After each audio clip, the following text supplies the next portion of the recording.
For today's video, nandito kami ngayon sa bundok para manguha ng ubi. Kailangan namin sumuot sa matinik na uway na ito para makuha ang ubi. Ito na guys, yung malaking ubi.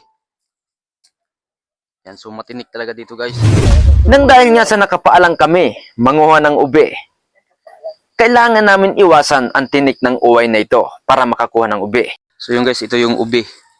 So hindi naman to guys yung yung purong ubi. Purong ubi siya pero siya, kulay puti. Ayan, so may nag-order sa amin guys na 30 kilos para gawin halaya. So 30 kilos guys, may nag-order sa amin kanina. So yung guys, kung makikita nyo, ayan hindi siya kulay ubi, so puti siya. Ito guys, ang laki. So malapit ng bagong taon kaya maghahalaya sila.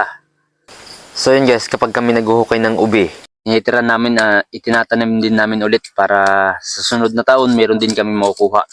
Tapos pag may mga nag-order, so ayan, may mapagkukunan din tayo ng ubi. Hindi mawawala yung ubi. So yun guys, ang laki so parang bato. Ayan guys.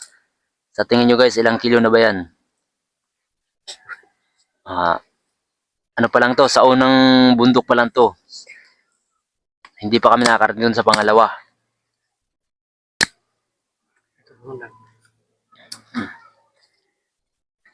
So ityaga lang talaga guys yung paghukay nito ng ubi.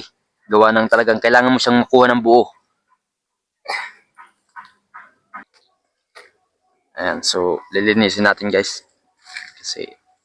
So sabi nung nag-order sa amin kanina, so linisin namin, tanggalin daw namin ang putik.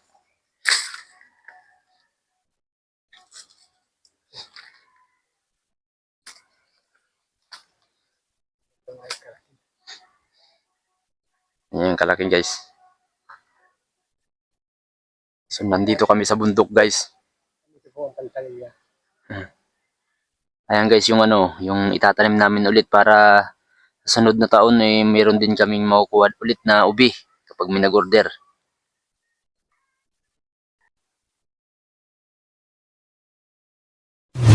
So yun guys, at ito na nga po yung aming nakuhang ubi. At maraming salamat po pala sa walang sawang suporta sa aking mga video. Happy New Year po pala guys sa inyong lahat at sa mga walang sawang suporta nyo sa aking mga video. God bless all guys. Thank you.